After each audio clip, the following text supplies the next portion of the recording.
Voilà. Donc, il faut que je vous parle du Mont Blanc. Donc, je vais essayer de vous parler du Mont Blanc. Tu connais le Mont Blanc? Tu sais quelle hauteur il fait? 4810. Ben, bravo. C'est excellent. Excellent. 4810. Ça peut varier un peu parce que c'est qu'au sommet du Mont Blanc, c'est pas des rochers, c'est de la neige et de la glace. Donc, la neige et la glace, quelquefois il neige, quelquefois il fait chaud, donc ça monte, ça descend, etc. Donc, ça peut, l'altitude du Mont Blanc, ça a passionné beaucoup de gens. Et du reste, je vais vous en parler parce que ça a passionné les premiers qui voulaient gravir le Mont Blanc. Et on voulait savoir quelle était la hauteur du Mont Blanc. Et en particulier, je rentre dans le vif du sujet, ça intéressait particulièrement un docteur. Il s'appelait le docteur Paccard. C'était le docteur de Chamonix. À l'époque, il y avait un seul docteur à Chamonix. Un seul. Et qui avait été faire ses études en Italie. Et ce docteur Paccard, il était fier d'être chamoniard. Il était fier des montagnes qu'il y avait autour. Et il voulait être sûr que le Mont Blanc était la montagne la plus haute des Alpes. Et voilà. Et alors, comment est-ce qu'on peut connaître la hauteur d'une montagne? Je vais te dire, il y a deux façons, en gros, que la hauteur d'une montagne. En la mesurant. Alors, on peut la mesurer depuis en bas. On regarde, on fait une mesure comme ça, et puis on compare par rapport à d'autres mesures, et on dit, voilà, ça doit faire telle mesure. Mais il y a une autre façon de mesurer, c'est de mesurer la pression. Pourquoi? Parce que la pression atmosphérique, elle dépend de l'altitude. Plus on monte, et plus la pression diminue. Et du reste, ceux qui ont fait le Mont Blanc le savent. Parce que quand on est au sommet du Mont Blanc, l'air est moins dense, il y a moins d'oxygène que dans la vallée. Donc, c'est plus difficile, parce qu'on s'essouffle plus facilement. Et quand on va en Himalaya, c'est encore bien pire. Voilà. Et donc, l'altitude change la pression atmosphérique. Et quand on fait bouillir de l'eau, ici à Chamonix, l'eau, elle bout à 100 degrés. Au sommet du Mont Blanc, l'eau, elle ne bout pas à 100 degrés. Elle bout à 90, par là. Parce qu'effectivement, elle a moins de mal à devenir la vapeur. Moi, je ne veux pas vous faire un cours de physique, quand même. Je n'ai pas venu pour ça. Bien. Donc, je vais vous parler un peu de cette ascension du Mont Blanc. Cette histoire-là. Pendant des siècles, les chamoniards étaient des gens malheureux. Ils disaient, on n'a pas de chance. Dans les grandes plaines de la Beauce, les paysans, ils ont des grandes surfaces. Ils ont du soleil. Ils n'ont pas l'ombre des montagnes. Ils n'ont pas des avalanches. Ils ont de la chance, ils peuvent cultiver. Et nous, qu'est-ce qu'on a? On a des saisons qui sont courtes. On a les montagnes qui nous font de l'ombre, parfois qui nous envoient des avalanches, des chutes de pierres. On n'a pas de chance. Et puis, des gens sont venus de loin, enfin pas très loin, de Genève, en particulier de Genève. Genève, c'est pas très loin. Alors, aujourd'hui, c'est pas très loin. Mais au XVIIIe siècle, on venait à pied ou à cheval, mais souvent à pied. De Genève à pied. Donc on mettait plusieurs jours. Voilà. Et il y avait à Genève notamment un monsieur qui s'appelait Horace Bénédicte de Saussure, qui était un savant physicien, glaciologue, et qui est venu en 1760 pour herboriser. Herboriser, ça veut dire quoi, herboriser? Chercher des herbes rares. Voilà. Et on mettait ça dans un herbier. Donc il cherchait les herbes rares. Mais il n'a pas beaucoup regardé les herbes parce qu'il a regardé en l'air. Il a vu le Mont Blanc, il a dit « Je veux aller au Mont Blanc ». Il a dit « Non, non, on ne va pas au Mont Blanc ». Ah, mais non, on ne va pas au Mont Blanc. Si c'était possible, il y a longtemps qu'on y aurait été. Mais non, c'est pas possible. Et nous, on habite là, et depuis plusieurs générations, on ne peut pas aller au Mont Blanc. Ah, mais vous savez, j'ai de l'argent. Ah, et s'il y en a parmi vous, à Chamonix, qui veulent bien passer un peu de temps, pour essayer de trouver la voie d'ascension, je vais leur donner de l'argent. Ah, alors ils ont commencé. Pas tout le temps, pas tous les ans, mais quand ils avaient un peu de temps, ils disaient tiens, on va essayer d'y aller. Et puis ils essayaient du côté de Saint-Gervais, du côté de Chamonix, trouver par où est-ce qu'on pouvait arriver à la sommité. On appelait ça la sommité du Mont Blanc. On l'appelait même, avant, on l'appelait même le Mont Maudit avant. comment est-ce qu'on peut y aller à la sommité. Et puis, ils y allaient quelquefois à 2, 3 ou 4, 1 ou 2, mais rarement, jamais tout seul. Et puis quand arrivait 4 heures l'après-midi, ils disaient « Ouh là là, il faut qu'on rentre, vite, pour être avant la nuit à Chamonix. Parce qu'il n'est pas question de passer la nuit sur le glacier, on va mourir. Personne n'a passé une nuit sur un glacier en haute montagne, et on va sûrement mourir. Puis peut-être même il y a des esprits malins, etc. Bon. Et donc ils se dépêchaient de rentrer. D'accord? Et ça a duré comme ça pendant plus de 20 ans. Et puis, à un moment donné, en 1786, il y a des guides qui se sont dit, est-ce que c'est mieux depuis Chamonix ou depuis Saint-Gervais? Eh bien, ce qu'on va faire, on va faire une expérience. Une équipe va partir de Chamonix, et une autre de Saint-Gervais. Et puis on va se rejoindre le plus haut possible, vers le grand plateau par là-bas. Donc ils sont partis. D'une équipe et l'autre équipe. Et il y avait un chamoniard qui n'était pas guide, parce qu'à l'époque, les guides, ça n'existait pas encore. Pourquoi ça n'existait pas, les guides? Parce qu'il n'y avait pas de touristes qui allaient en montagne. C'est les guides, la profession de guide, elle est née le jour où il y a des gens qui sont arrivés de la ville, qui ont dit, moi j'aimerais bien aller au Montanvert. Ça, au Montanvert, on y allait. Au Brévent, on y allait aussi. Et ça, il y avait des gens qui disaient, je vous emmène, allez. Et puis qui les emmenaient, et puis qui se faisaient payer, c'est normal. Bon, mais il n'y a pas vraiment la profession de guide pour aller en haute montagne. Donc un chamoniard qui était un drôle de gars. En fait, il ne s'entendait pas avec les autres. Il avait mauvais caractère, il ne s'entendait pas avec les autres, et les autres ne voulaient pas de lui. Et quand il a entendu dire qu'il y avait une équipe qui était partie, 2 équipes qui étaient parties pour faire une tentative, il rentrait juste chez lui, hop, il a pris un sac, dedans il a mis un chandail, et puis il a couru pour les rattraper. Et on lui a dit, non, on ne veut pas de toi, allez, dégage. Mais ils étaient têtus, donc il les a suivis. Ah ben oui, mais de loin. Et puis arrivé à 4 h l'après-midi, 4 h 30, les autres, ils s'étaient rejoints les autres. Hein. C'était ceux qui étaient partis de Chamonix qui avaient été les plus rapides. Donc du coup, on s'est dit, c'est plutôt de Chamonix qu'il faut partir. Ils s'étaient rejoints. On dit maintenant, vite, on redescend. Ils sont redescendus. Et lui, là, il s'appelait comment? Je ne vous ai pas dit. Je vais vous le dire maintenant. Il s'appelait Jacques Balmat. Jacques Balmat. Jacques Balmat, qui a suivi les autres, il ne les a pas vus redescendre. Ils étaient un peu loin de lui, il ne les a pas vus redescendre. Tout d'un coup, il dit, où ils sont? Et puis c'était tard. Il était déjà 6 h du soir. J'ai plus le temps de redescendre. Qu'est-ce qu'il a fait? Il s'est assis comme ça, sur son sac, et puis il a grelotté. Grelotté toute la nuit. Et le lendemain matin, il était tout content, il était encore vivant. Il dit, non, on ne meurt pas. Une nuit sur le glacier, on ne meurt pas. Et il est redescendu. Redescendu chez lui. Et chez lui, il avait une femme et des enfants, et il avait une petite fille qui venait de naître. Elle s'appelait Judith, qui était malade, très malade. Donc il a appelé le médecin. Le médecin s'appelait Michel Gabriel Paccard. Et le médecin est venu voir la petite Judith, qui était vraiment pas bien. Mais il a regardé un peu la petite Judith. Il a surtout parlé à Balmat. Il a dit, il paraît que vous avez été là-bas avec les autres, là? Ouais.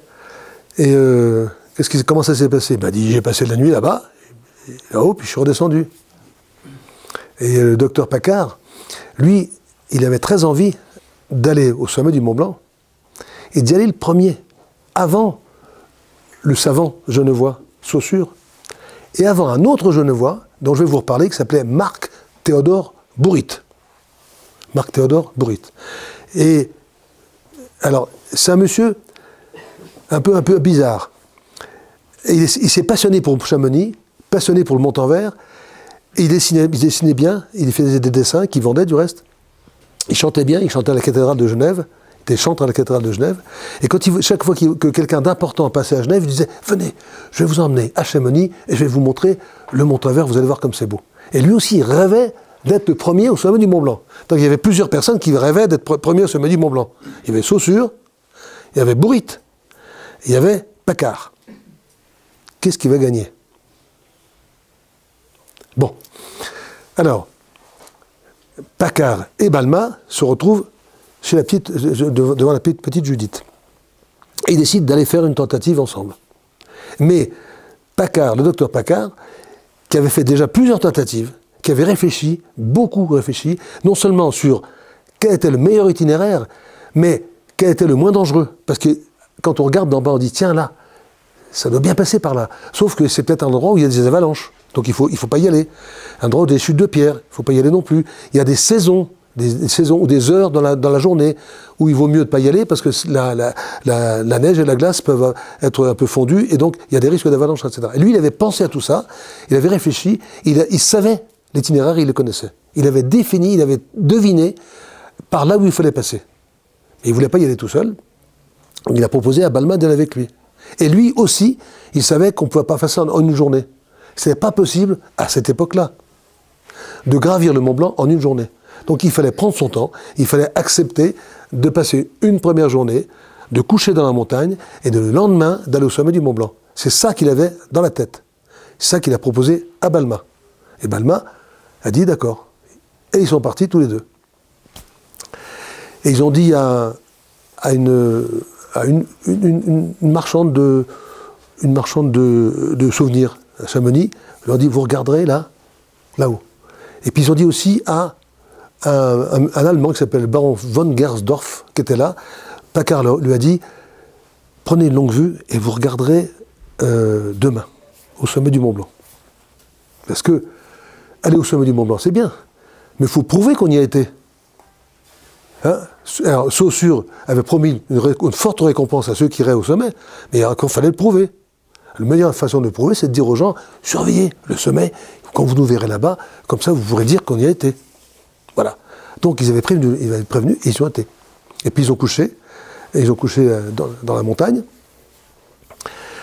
et ils sont arrivés le lendemain, le 6 août 1788, ils sont arrivés au sommet du Mont Blanc. Et là, on les a vus. Ils sont redescendus. Alors, il s'est passé quoi après? D'abord une chose, la petite fille, elle est morte. Le jour où son papa et le médecin étaient au sommet du Mont Blanc.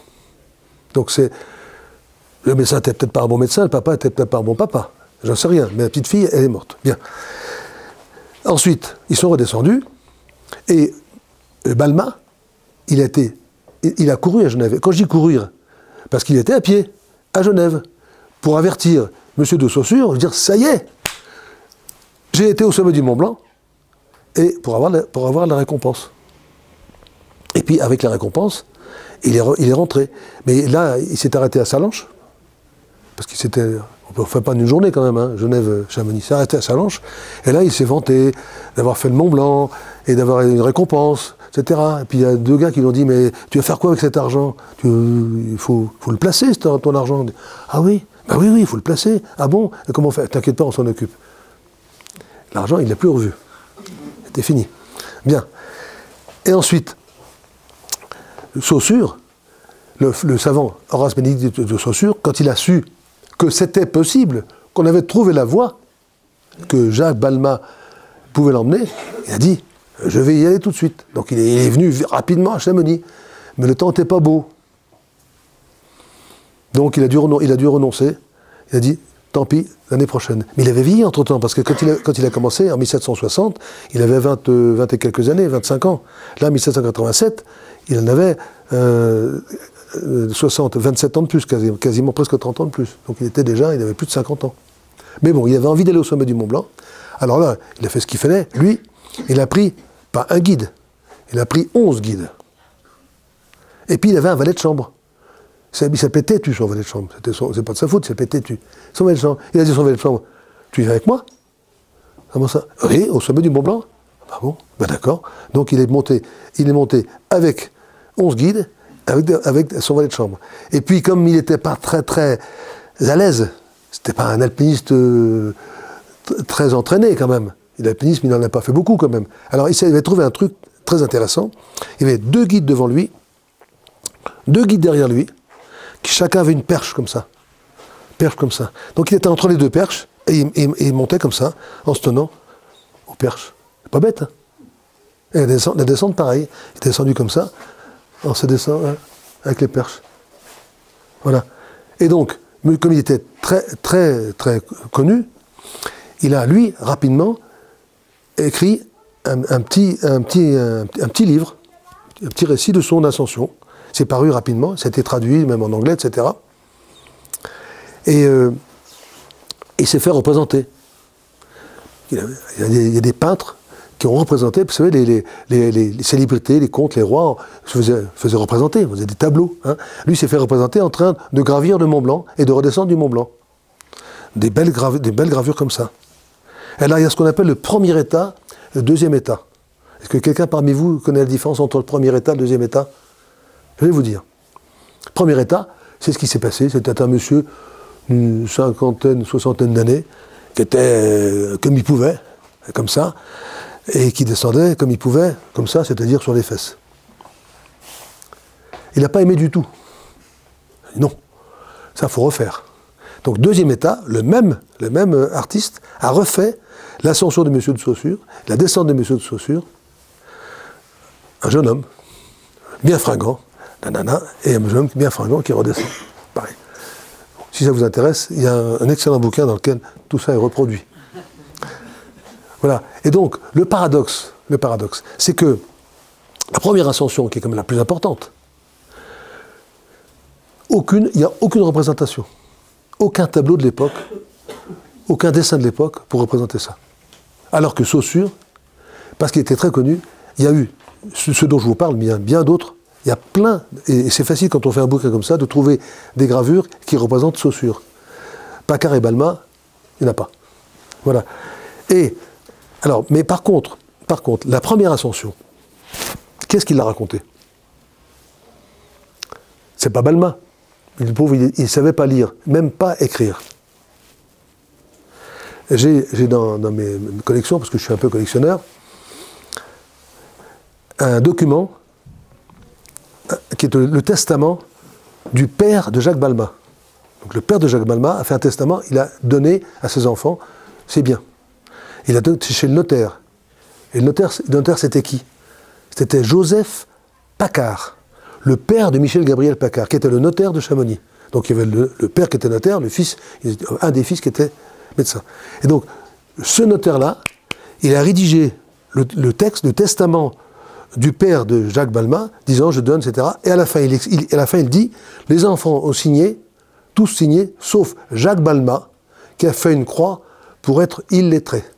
Donc Jacques Balma, il n'aurait pas pu raconter son truc, puisqu'il était réputé, en tout cas à ce moment-là, je crois qu'après ça, il a appris à écrire et à signer. Bon. Et le docteur Paccard, lui, il aurait pu raconter ça. Et du reste, il a dit, je vais le raconter. Il a fait un bulletin de souscription. Comme ça, un petit bulletin en disant, je propose de raconter l'ascension du Mont Blanc, et toutes les péripéties de l'ascension du Mont Blanc, je vais les raconter. Et d'ores et déjà, ceux qui sont intéressés peuvent souscrire, c'est-à-dire payer à l'avance pour avoir ce livre. Et donc, il a même la liste des gens, des 30 premières personnes, 40 premières personnes, qui ont déjà souscrit pour avoir ce livre. Voilà. Donc il a publié déjà un prospectus pour dire « je vais faire un livre sur l'ascension du Mont Blanc ». Ce livre, on ne l'a jamais vu. Et il faut vous dire qu'on a cherché. Les historiens ont cherché dans toutes les bibliothèques de France, de Suisse, d'Allemagne, d'Angleterre, on n'a jamais trouvé. Et pourquoi on n'a pas trouvé le récit de Paccard? Pourquoi Paccard, il a dit « je vais écrire un livre », et le livre n'est pas paru. Est-ce que Paccard n'était pas capable de l'écrire? Si. Il a écrit d'autres choses. Que Paccard était un gros paresseux? Ben non.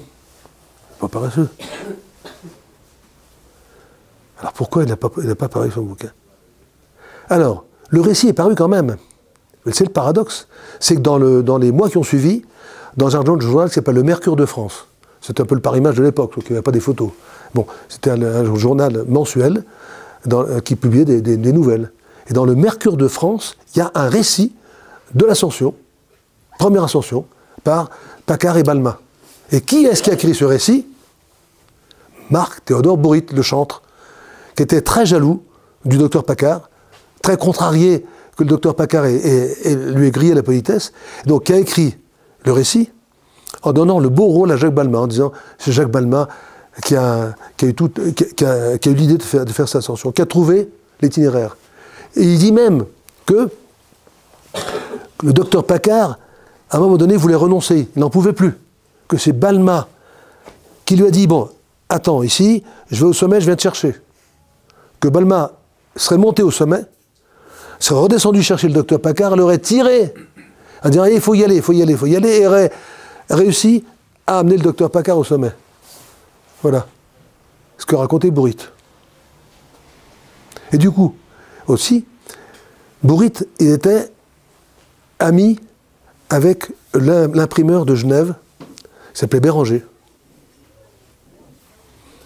Et comme par hasard, aucun imprimeur n'a imprimé le bouquin de Paccard. Donc, première question, pourquoi le bouquin de Paccard n'est pas paru? Alors, on a fait un certain nombre d'enquêtes, mais on a un début de réponse. En 1832, Paccard était mort. Mais Balmat, le vieux Balmat, vivait toujours. Il racontait son histoire, il la racontait. Et à chaque fois qu'il la racontait, elle était plus belle. Chaque fois, il était plus fort, plus grand. Et à chaque fois, le pauvre docteur Paccard, il était plus misérable. Et il raconte un jour, en 1832, un auteur célèbre, qui est devenu très célèbre, Alexandre Dumas, est passé à Chamonix. Il a dit, Balmat, il vit toujours, ce Balmat-là? Oui, oui. Et on pourra le voir? Ben oui, pas de problème, on va le faire venir. Il avait pris rendez-vous au bistrot. Pourquoi au bistrot? Parce qu'au bistrot, on boit des coups au bistrot. Et Balmat, il aimait bien boire des coups. 3 bouteilles, il a bu. 3 bouteilles. Et c'est pas moi qui l'invente, c'est Dumas qui le raconte. Et Dumas fait raconter son histoire à Balmat. Et là qu'il a raconté, comme je vous disais, en l'embellissant tant qu'il a pu. Et après ça, qu'est-ce qu'il a fait Dumas? Mais il l'a raconté dans un bouquin qui s'appelle Impression de voyage en Suisse. Parce qu'à l'époque, Chamonix, c'était un peu la Suisse. Hein. Quand on faisait le voyage en Suisse, on passait à Chamonix. Donc Impression de voyage en Suisse, il a tout un chapitre. Et un chapitre illustré. Avec... Il a fait faire les gravures par un dessinateur. On voit le pauvre docteur Paccard, on voit Balmat, glorieux, etc. Et donc, c'est devenu l'histoire avec un H majuscule, racontée par Alexandre Dumas, personne ne pouvait douter.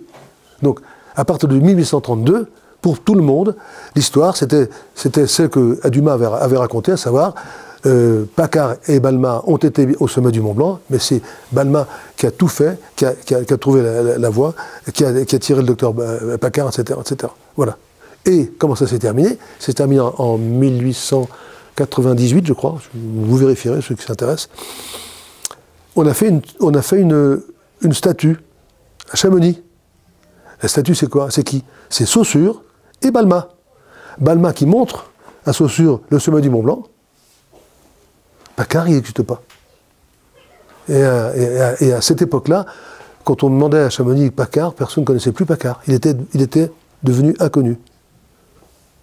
Il ne restait plus que Balmat, le grand Balmat. Voilà. Alors, on aurait pu en rester là. Mais, il y a des historiens qui se sont dit, dans le fond, est-ce que c'est vrai tout ça? Ça s'est passé comment tout ça? C'est bizarre quand même que Paccard n'ait pas pu publier son bouquin. Pourquoi il n'a pas publié le bouquin? On a cherché. Et on a commencé à trouver un certain nombre de choses. On a trouvé, par exemple, dans un journal suisse, la Tribune de Genève, la reproduction d'une déclaration de Jacques Balmat. Je sous-signais Jacques Balmat. Déclare que je suis parti avec le docteur Paccard, à sa demande, faire l'ascension du Mont Blanc, que c'est lui qui a eu l'idée de faire cette ascension, lui qui a trouvé l'itinéraire. C'est même lui qui est arrivé, on est arrivés ensemble, peut-être même lui le premier, etc. Il raconte l'histoire comme on pense que c'est vraiment passé. Et signé devant témoin. Signé devant témoin. Ah. Du coup, on se dit, ben, dans le fond, c'est intéressant ça. Jacques Balma a reconnu devant témoin que la version du docteur Paccard, c'était vrai. Du coup, on a recherché. On a recherché, par exemple, je vous ai dit qu'il y avait M. le baron von Gersdorf, qui était un Allemand, qui a vu les deux alpinistes. Et il raconte ce qu'il a vu. Il les a vus, il n'a pas vu un qui était monté, qui était recherché l'autre, il les a vus qui grimpaient ensemble. Voilà. Et puis, tout un tas de témoignages de l'époque. Et du coup, on a refait une vraie... C'est comme une enquête policière.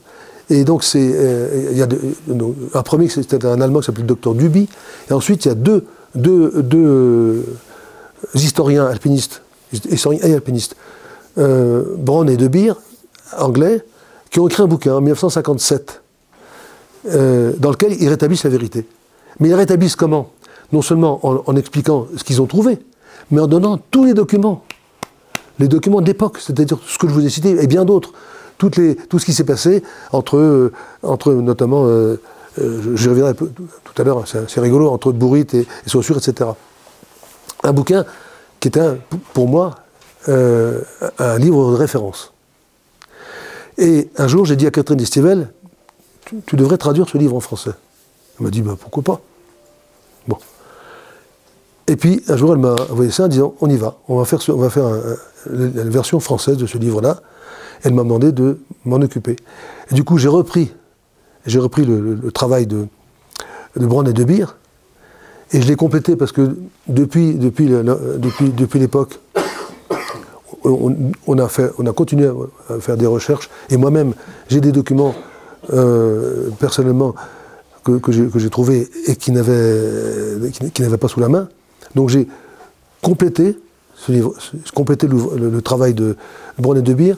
J'ai adapté pour qu'il soit peut-être plus facilement lisible. On l'a illustré.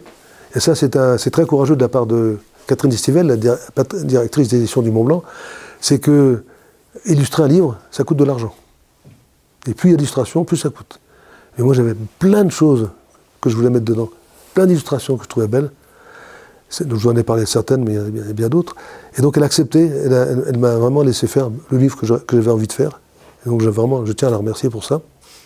Et donc, ce livre-là raconte non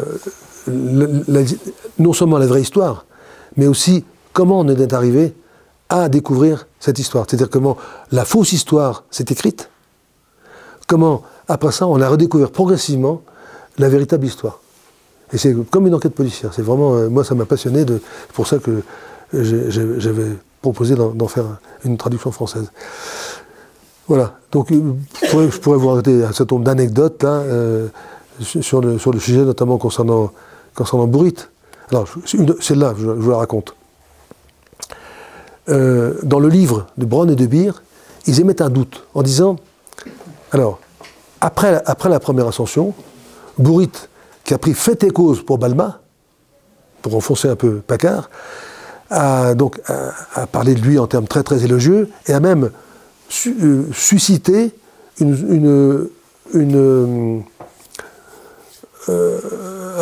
des dons en argent de la part de gens qui voulaient reconnaître les mérites de Balma. Et notamment, il y a justement le baron von Gersdorf, dont je vous ai parlé, qui a lancé une souscription en Allemagne et qui a rassemblé de l'argent pour Balma. Celui que Bourrit, dans son compte rendu, appelait ce pauvre Balma. Donc, une souscription, et il a chargé Bourrit de la remettre à Balma.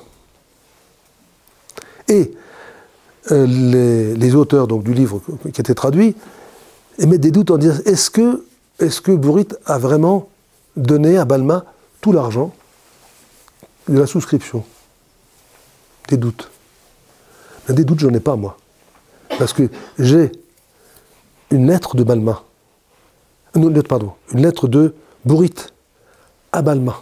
Une lettre de Bourrit à Balma. Qui dit, mon cher Balma, vous me mettez vraiment dans l'embarras en me demandant de vous rembourser cet argent-là. Et après tout ce que j'ai fait pour vous vous rendre célèbre, etc., franchement, c'est pas bien de votre part de me demander cet argent-là. Donc j'ai la preuve que Bourrit devait de l'argent, cet argent à Balma, et qui considérait que, en fait, il ne devait pas cet argent, puisqu'il avait contribué à le rendre célèbre. Donc vous voyez, ce genre de choses que j'ai pu compléter, puisque c'était à l'époque un doute. Maintenant, j'ai pas de doute, j'ai le document qui permet de dire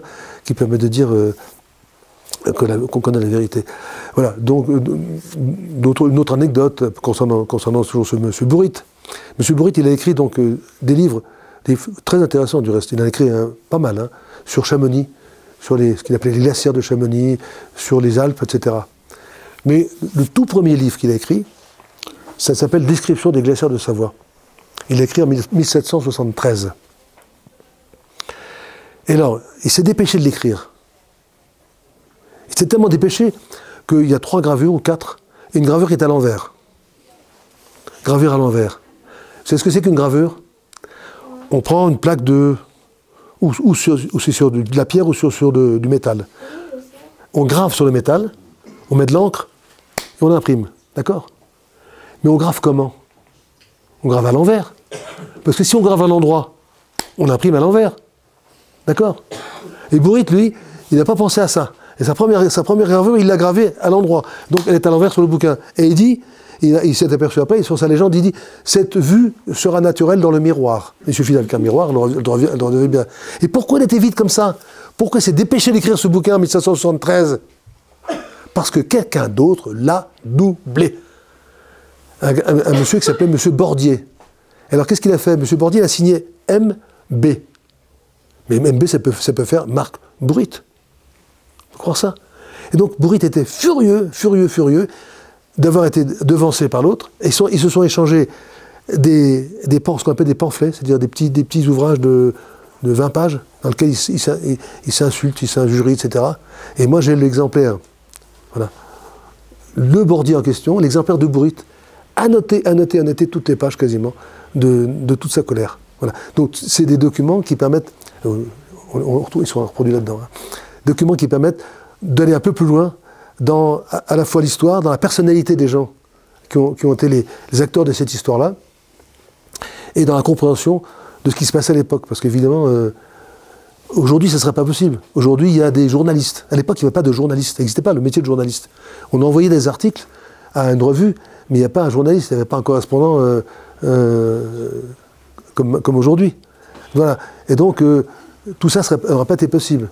Mais ce qui est extraordinaire dans cette histoire, c'est qu'on est passé d'un moment où le Mont Blanc était considéré comme un sommet inaccessible, que tout d'un coup il est devenu accessible, qu'ensuite les gens ont suivi le mouvement, mais au début c'était une ascension ou 2 par an, parfois pas d'ascension du tout. Et les premiers, dans les 50 premiers à peu près, jusqu'en 1870, les 50 premiers qui ont fait l'ascension du Mont Blanc ont tous raconté, je ne vous parle pas de Paccard, ont tous raconté, dans des bouquins que les collectionneurs adorent, bien sûr, qui sont souvent illustrés, de gravures. Des gravures qui sont faites comment? Des gravures où on fait peur au lecteur. On montre au lecteur comment ils étaient courageux, ceux qui ont été au Mont Blanc. Avec des crevasses comme ça, avec des gens qui tombent, avec des trucs épouvantables. Dire, là, qu'est-ce qu'ils sont courageux, ces gens qui ont fait ça. Et donc, ils ont publié des livres dans lesquels on a notamment ceux qui sont illustrés, voilà, les récits et les gravures qui sont très significatives de la conception de l'époque et de la conception qu'on se faisait de la montagne et de l'alpinisme à l'époque. Et là aussi, bon, il y en a quelques-unes qui sont reproduites ici, on voit aussi comment les gens se représentaient la montagne. Alors c'est intéressant parce que la montagne, elle n'a pas changé. Pas beaucoup. Mais la représentation, si on compare la montagne qu'on a sous les yeux avec les représentations au fil des années et des siècles, on voit comment les gens ressentaient les choses, puisqu'on a le modèle. Et on a leur représentation. Et ça, c'est quelque chose moi, qui m'a passionné, c'est pour ça que je suis devenu un peu collectionneur, c'est que ça m'intéressait beaucoup de voir comment les gens vivaient, comment les gens ressentaient les choses, et comment ils les représentaient après les avoir vues, et les avoir vécues. Voilà. Bon, si vous avez des questions, je vais me mettre à vos dispositions pour y répondre. Mais je crois que le reste, pour ceux que ça intéresse, vous le trouverez dans le bouquin.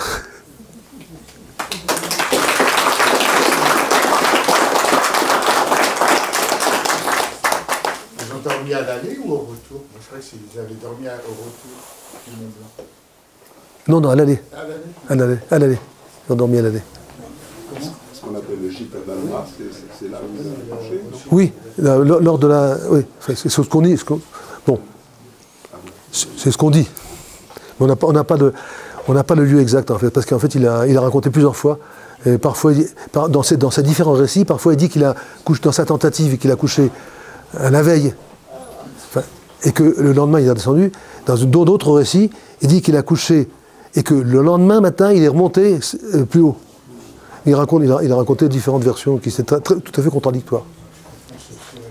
Est-ce que le docteur Paccard a rédigé son compte rendu ou jamais? Alors, on n'a pas... Alors, le récit, le fameux récit de docteur Paccard, personne ne l'a trouvé. Il a rédigé des notes. Il avait un journal personnel dans lequel il a rédigé. Et il y a 3 lignes simplement sur l'ascension, parce que je pense qu'il avait prévu... Alors, on ne sait même pas s'il l'a rédigé complètement. Simplement, je pense qu'il a été découragé, en tout cas, d'une part par Bourrit, qui a intrigué auprès donc des imprimeurs pour empêcher, et d'autre part par Saussure, qui a publié l'année suivante son récit, qui a eu un succès phénoménal. Donc, soit il l'aurait publié tout de suite, c'était bien, mais le publier après Saussure, c'était plus possible parce que il aurait intéressé pas grand monde. Et ce qui s'est passé, effectivement, c'est qu'il a été retardé, il le dit du reste, à un moment, il écrit quelque part, il a été retardé, il dit pas à cause de quoi. On peut s'imaginer comment ça s'est passé, était retardé, et ce retard a été fatal, puisque après ce retard, Saussure est passé par là, et Saussure c'était vraiment... Alors Saussure, il l'a raconté déjà dans un premier petit opuscule, tout de suite, et en passant dans son fameux ouvrage, qui s'appelle Voyage dans les Alpes, oui, Voyage dans les Alpes, en 4 tomes, dans le tome numéro 4, il y a 2 chapitres dans lesquels il raconte l'ascension du Mont Blanc. Voilà. Et donc c'est des livres qui ont été diffusés, voire même traduits. Voilà. Mais bon, j'ai encore récemment eu entre les mains un journal de 1888, à l'époque de l'inauguration de la statue Saussure-Balma, et ce journal dit que c'est Saussure qui a fait la première ascension du Mont Blanc. Et on trouve ça assez souvent dans la presse de l'époque, de l'époque 19e, où on attribue à Saussure la première ascension du Mont Blanc parce qu'elle a eu un tel retentissement qu'elle a éclipsé l'autre. Et en fait, il y en a eu, entre les deux, il y en a une. C'est-à-dire entre la première ascension de Paccard et Balma et celle de Saussure. Saussure a demandé au guide d'aller faire l'exploration, une nouvelle ascension du sommet, notamment pour préparer un emplacement de couchage vers les Grands Mulets. Et donc les guides ont fait une deuxième ascension du Mont Blanc avant celle de Saussure, qui était la 3e. Et il est mort en quelle année, le docteur Paccard? Il est mort, attendez, donc 1800, il est mort dans les années 1820, je pense. Il faudra vérifier, mais à peu près quelque chose comme ça. Il y avait une dizaine d'années qu'il était mort quand Dumas est venu. Et qu'est-ce qu'il a fait dans l'intervalle, le docteur Paccard, après son décès, non? Alors, il a réexercé à Chamonix. Oui. Il Alors, n'a pas fait de conférences, quoi. Non, ce ne sont pas des conférences à l'époque. La conférence, je vais y revenir. Non, si, mais c'est il s'est mal vendu, quoi, finalement. Il ne s'est pas vendu du tout. Balma, c'est un peu méchant, quoi. Et Paccard, il a été un peu étouffé. Bah, ils s'en sont venus aux mains un jour. Ils s'en sont venus aux mains. Les deux, Paccard Oui. et Balma. Non, Paccard et Balma, oui. Il n'a pas été soutenu par des gens de Chamonix, enfin. Oui, non. Parce qu'en plus, c'était notable. Il a complètement disparu. Alors, il a disparu. Après ça, il était juge. Il était médecin et juge. Moi, j'ai des actes de lui, juge. Il a exercé. Il a exercé comme médecin. Il a même été juge. Et il était. On venait le voir. Les gens qui faisaient l'ascension du Mont Blanc venaient le voir pour lui demander des conseils. On a des témoignages comme ça de gens qui parlent de lui comme quelqu'un qui donne des conseils. Mais c'était quelqu'un qui était modeste, hein, qui s'est pas. Il était pas content après Balma, mais et puis il était étouffé par la célébrité de Saussure et par la jalousie de Bourrit, qui a fait tout ce qu'il a pu pour le torpiller. Et donc finalement, parce que bon, publier quelque chose à Chamonix, il n'y a pas d'imprimerie, on fait rien à Chamonix, il faut aller à Genève. Et Genève, il n'était pas chez lui. Genève, il était chez Saussure, chez Bourrit et chez la bonne société genevoise. Et donc, il n'avait pas beaucoup de marge de manœuvre. Et alors, Balma, il n'a rien eu à faire, parce que c'est Bourrit qui s'est occupé de lui. Et Bourrit qui était à Genève. Ce qui est peut-être plus surprenant, c'est que Saussure n'a pas soutenu Paccard. Il devait être au courant quand même des détails de l'aventure. Oui, oui, mais vous verrez, tout ça est expliqué. Pourquoi Saussure n'a pas soutenu Paccard? Parce qu'ils étaient un peu en compétition. Et Saussure, alors à défaut de pouvoir se vanter d'avoir été le premier à gravir le Mont Blanc, il s'est vanté d'être le scientifique le plus haut. Aucun scientifique, parce que bon, et donc, ça veut dire qu'il considérait que Paccard n'était pas un scientifique, bien que Paccard ait fait des mesures. Paccard se montait avec un baromètre, parce qu'il voulait absolument savoir la hauteur. Et lui, effectivement, Saussure est resté au sommet du Mont Blanc pendant longtemps, pendant une bonne heure, où il a fait bouillir de l'eau, il a fait des sondes de... Donc il a dit, aucun scientifique n'a été aussi haut que moi. Voilà, donc il fallait aussi que Paccard ne soit pas considéré comme un scientifique. Voilà. Alors, qu'on parle de conférence, un mot là-dessus. Il y a, en 1850 à peu près, un Anglais qui s'appelait Albert Smith, qui a fait l'ascension du Mont Blanc. Ça lui a coûté de l'argent parce qu'il avait beaucoup de guides, il avait amené à boire, à manger des bouteilles, etc. Mais il dit c'est un investissement. Il va faire de l'argent avec ça. Il se trouve qu'il était copain avec un certain Barnum. Barnum, c'est l'inventeur du cirque, un Américain. Il s'est dit, on va faire un spectacle avec le Mont Blanc. Et pendant 15 ans, à Piccadilly Hall, à Londres, il a monté un spectacle dans lequel il racontait l'ascension du Mont Blanc, avec des vues de lanterne magique à l'époque, parce qu'il n'y avait pas de cinéma. Hein. Donc on dessinait à la main des vues, comme ça, qu'on projetait sur le mur. Il faisait même venir des chamois, et des guides de Chamonix. Les chamois, en général, sont morts, les guides de Chamonix, non, ils ne sont pas morts. Et il racontait, il déclamait, etc. Et la reine Victoria est venue l'écouter, les grands personnages. Il a eu un succès monumental, il a fait beaucoup d'argent grâce à ses conférences. C'est une idée de génie, faire de l'argent avec l'ascension du Mont Blanc. Voilà. Albert Smith. Paccard et Saussure ne sont montés qu'une seule fois au Mont Blanc? Ah, oui, Paccard oui, Saussure oui, Balma non. Balma il est monté, je le sais. Je vais vous dire pourquoi je le sais. Il est monté 12 fois. Et pourquoi je sais qu'il est monté 12 fois? On s'est posé la question. J'ai un certificat médical d'un certain docteur Dupuis qui a examiné le vieux guide Balma pour demander une aide financière à la compagnie des guides. Alors il faut savoir que la compagnie des guides c'était quelque chose de très moderne, c'est qu'ils avaient une caisse d'assurance en gros. C'est que quand une partie de ce qu'ils gagnaient, ils le donnaient dans la caisse de la compagnie des guides, et ça servait pour les guides qui étaient vieux, malades ou blessés. Et pour ça, il fallait avoir un certificat médical pour justifier une demande de subvention. Et donc j'ai le certificat médical disant ce Balma a fait 12 fois l'ascension du Mont Blanc, et donc il mérite, etc., etc. Donc le chiffre de 12, il est absolument certain, puisque c'est un... Ah non, Bourrit, il a tenté, il a essayé. Ben vous verrez, je raconte ça. Bourrit, quand ils sont arrivés avec Saussure à Chamonix, c'est une histoire passionnante, hein. Ils sont arrivés avec Saussure à Chamonix, après la première ascension. Bon, il valait tout de suite. Et Bourrit a demandé à Saussure la permission d'être le premier. Pourquoi être le premier? Parce qu'il y avait les guides qui pouvaient monter au sommet du Mont Blanc, il n'y en avait pas beaucoup. Ils étaient une douzaine. Et il leur en fallait 12. Donc il ne pouvait pas y aller, il fallait qu'ils se partagent les guides. Et Bourrit prétend, il a écrit, que Saussure leur a dit qu'il le laissait y aller avant lui. Il a écrit ça dans la première édition d'un de ses bouquins. Dans la deuxième édition, il a corrigé, il a enlevé ça. Parce que Saussure était furieux, c'était pas vrai. Non, ils ont fait des tentatives. Mais même, Bourrit a fait une tentative avec Paccard. Et Paccard, dans ses notes, dit « Bourrit n'a pas osé mettre le pied sur le glacier ».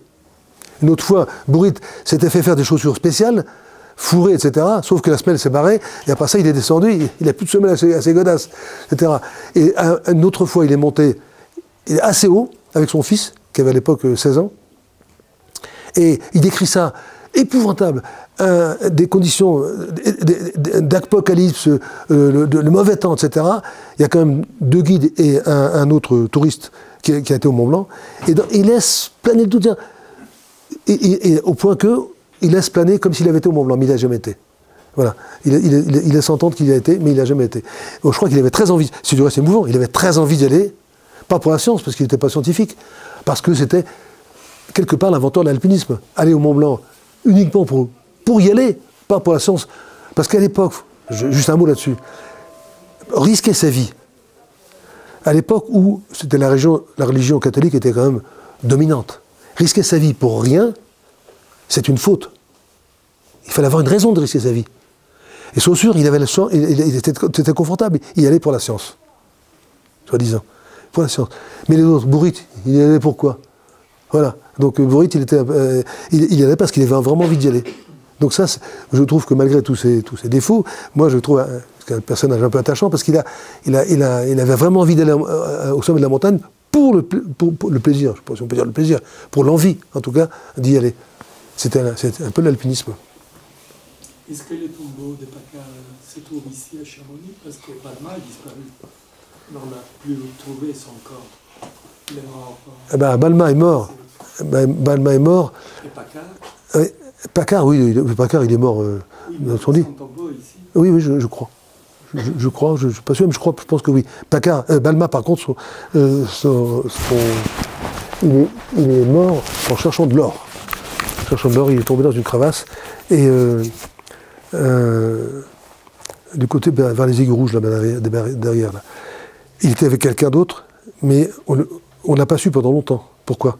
Parce qu'on avait peur que si on disait que Balma était mort à cet endroit-là en cherchant de l'or, que tout le monde se précipite pour aller chercher de l'or à cet endroit-là. Donc on a ça a été un peu mystère pendant un certain temps, mais on a fini par le savoir que Balma donc était mort, il était âgé déjà, hein, il était mort en cherchant de l'or. Il avait besoin d'argent. Est-ce que tu as une question, toi? C'était l'aller ou le retour? Ah, c'est une très bonne question. D'une façon générale, quand tu montes une montagne, d'accord? Tu te sers de tes mains, de tes pieds, de tes yeux. D'accord, on est d'accord? Bon. Quand tu montes la montagne, tes yeux, ils voient quoi? Ils voient les mains ou les pieds? La roche. Oui, mais entre les pieds et les mains, qu'est-ce qu'ils voient le mieux, les yeux? Les mains. Ben oui. Donc quand tu grimpes, tu vois les prises de main. D'accord? Les prises de pied, ben, tu les as vues et puis tu essaies de t'en souvenir. D'accord? Et quand tu descends, c'est les pieds qui sont les premiers. Alors, c'est pas facile. Alors je parle dans l'escalade. Hein. Quand tu descends sur un glacier, le Mont Blanc, tu descends en marchant. Bon, le Mont Blanc, c'est pas difficile. C'est peut être dangereux, mais c'est pas difficile. C'est que de la marche en altitude. C'est fatigant, c'est peut être dangereux, etc.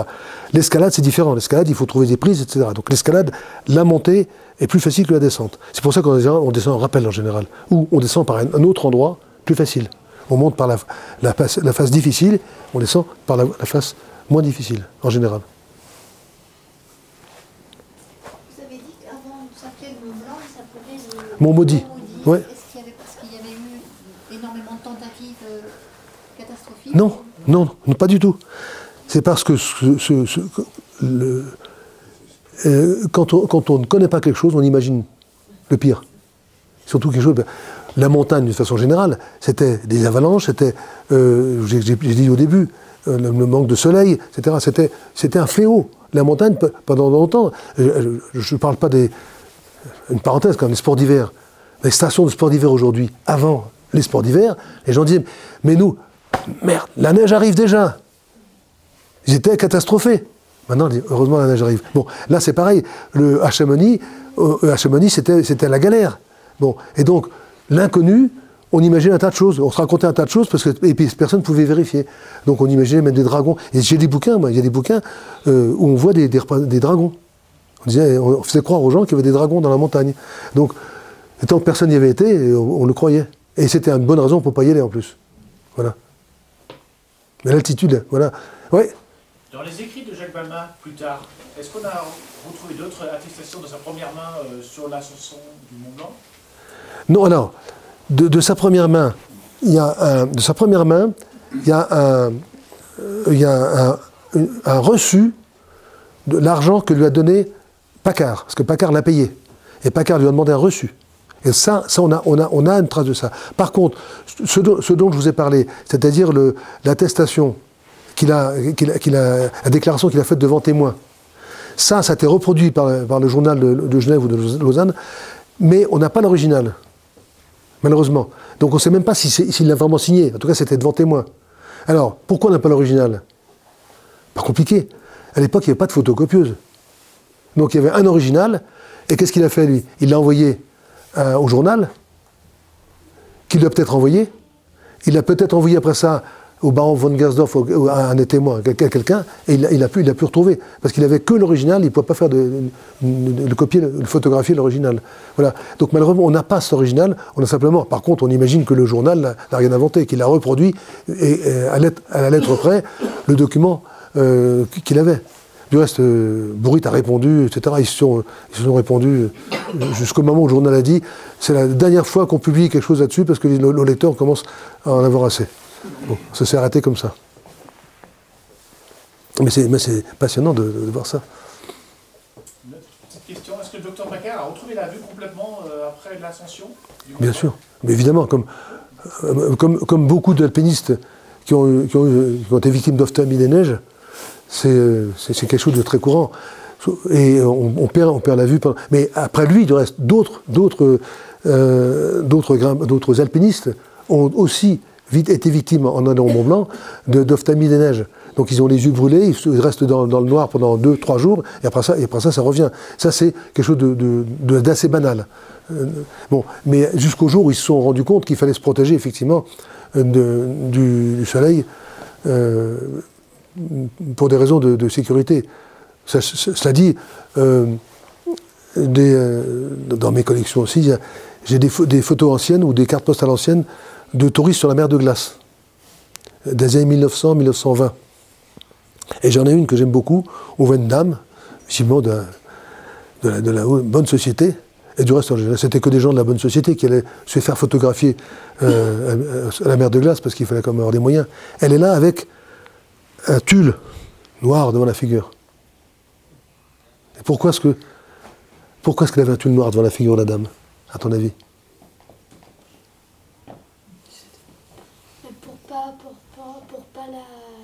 pas que la lumière du soleil aille dans ses yeux. Pour pas bronzer. Elle ne voulait pas bronzer. Et pourquoi elle ne voulait pas bronzer? Parce qu'à ce moment-là, en 1900, les dames de la bonne société ne devaient pas bronzer, c'était les jardiniers qui bronzaient. Les dames de la bonne société, elle avait le teint blanc. Et donc elle se protégeait pour ne pas bronzer. Les choses changent. Hein. Eh ben, merci. Voilà. Merci de m'avoir tenu là jusqu'à longtemps.